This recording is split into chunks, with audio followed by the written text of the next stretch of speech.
Allargare l'area di caccia al lago di Fimone vuol dire portare il pericolo, i cacciatori, fino alla strada circumlacuale, che è frequentata da migliaia di persone ogni anno.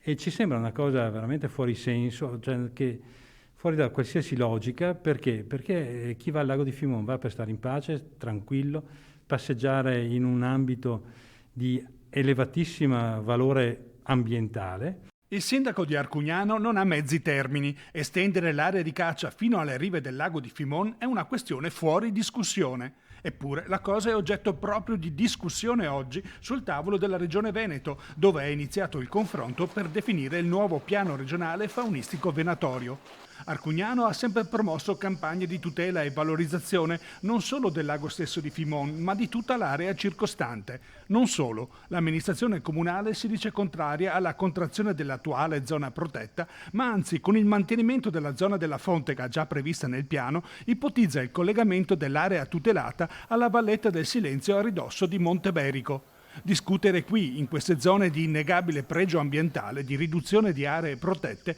potrebbe essere stata solo una svista? Ma più che una svista, mi pare quasi una battaglia ideologica, cioè voler piantare una bandiera per la caccia, per i cacciatori, per il mondo, che comunque ha dei numeri importanti per quanto riguarda i consensi, ma che perde di vista gli interessi di tutto il resto della cittadinanza e della popolazione, che ha altrettanti diritti di andare a passeggiare in pace e in tranquillità al lago di Fimone. Ovviamente noi non siamo contro la caccia, siamo per contemperare le due esigenze, ma in questo caso ci sembra che si sia fatto un errore madornale gravissimo, al quale chiediamo al Consiglio regionale di recuperare.